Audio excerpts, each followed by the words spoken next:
ரேபிஸ்க்கு இன்னொரு name hydrophobia. Phobia அப்படின்னா ஒரு ஃபியர். ஃபியருங்கிறது ஒரு சைக்கலாஜிக்கல் பேக்ரவுண்ட்.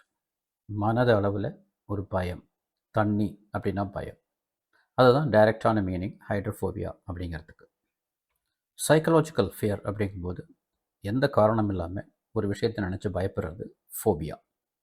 பட் ரேபிஸ்க்கு ஏன் ஹைட்ரோஃபோபியான்னு வந்தது அப்படின்னா, one of the main symptom என்ன அப்படின்னா, தண்ணியை கண்டா ஒரு பயம். இந்த பயம் மன ரீதியாக இல்லை, ஃபிசிக்கலாகவே அதுக்கு ஒரு காரணம் இருக்குது. ரேபிஸ்ங்கிறது அது மூளையையும் தண்டுவடத்தையும் தாக்குறது. ஒரு சின்ன சின்ன ஸ்டிமுலஸ் கூட உடம்புல இருக்கிற அத்தனை மசில்ஸையும் ஒரு ஸ்பேசத்தை உண்டாக்கும். அப்படி ஒரு ஸ்பேசம் அப்படின்னா, தண்ணி குடிக்கும்போது நம்மளுடைய தொண்டையில் இருக்கிற மசில்ஸையும் நம்மளுடைய உணவு குழாயில் இருக்கிற மசில்ஸையும் ஸ்டிமுலேட் பண்ணி கண்ட்ராக்ட் பண்ணி வைக்குது. அந்த சிவியர் கண்ட்ராக்ஷன் சாதாரணமான கண்ட்ராக்ஷன் இல்லை, ஒரு பெயின்ஃபுல் ஸ்பேசம். இந்த பெயினுக்கு பயந்துட்டு தான் தண்ணியை பார்த்தா உடனே அந்த பெயின் ஞாபகம் வருது. அதனால தான் இவங்க தண்ணிக்கு பயப்படுறாங்க. தண்ணிங்கிற வார்த்தையை கேட்டாலும் சரி, தண்ணி சத்தம் இருந்தாலும் சரி, தண்ணியை பார்த்தாலும் சரி, அந்த வலி ஞாபகம் வர்றதுனால தண்ணியை பார்த்து பயப்பட ஆரம்பிக்கிறாங்க.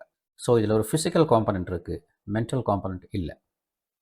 வாயில் சுரக்கிற உமிழ் நீரை கூட அவங்களால முழுங்க முடியாது. அதுவே ஒரு பெயின்ஃபுல்லாக இருக்கும். அதனால தான் அவங்க வாயிலிருந்து எச்சில் வடிய ஆரம்பிக்குது. இதே கான்செப்ட் தான் மற்ற மசில்ஸும் கண்ட்ராக்ஷன் ஆகிறது. அவங்களால ஒரு சத்தம், ஒரு லைட்டு, ஒரு ஈவன் காற்று, இதை கூட அவங்களால தாங்க முடியாதில்ல. இது உடம்புல படும் பொழுதுமே அவங்க உடம்புல இருக்கிற மசில்ஸ் எல்லாம் கண்ட்ராக்ட் ஆகி ஃபிட்ஸே வருது அவங்களுக்கு. ஸோ உண்மையிலேயே மன ரீதியாக தண்ணியை கண்ட பயம் அப்படின்னா அதுக்கு ஆக்வாஃபோபியான்னு பேர், ஹைட்ரோஃபோபியா அப்படின்னு இல்லை.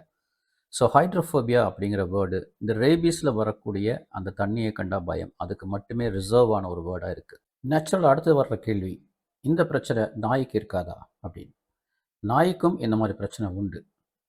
அதனுடைய உமிழ்நீரை அது முழுங்க முடியாதனால தான் அதுக்கு அந்த உமிழ்நீர் வழிஞ்சிக்கிட்டே இருக்குது. பட் என்னென்னா, மன ரீதியாக அதுக்கு பயம் அப்படிங்கிறது ஒன்று தெரியாது.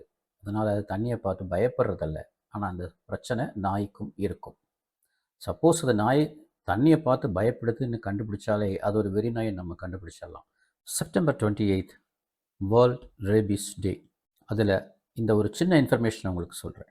இன்னும் நல்லா தெரிஞ்சுக்கணும், ஒரு ரேபீஸ்க்கு என்ன ட்ரீட்மெண்ட்டு, ஃபஸ்ட் எய்டு என்ன டைப் ஆஃப் வேக்சின்ஸ் கொடுக்கறது, ஆக்டிவ் இம்யூனைசேஷனோ பேசிவ் இம்யூனைசேஷனோ, இது எல்லாம் தெரிஞ்சுக்கணும் அப்படின்னா கீழே இருக்கிற லிங்க்கை கிளிக் பண்ணுங்கள்.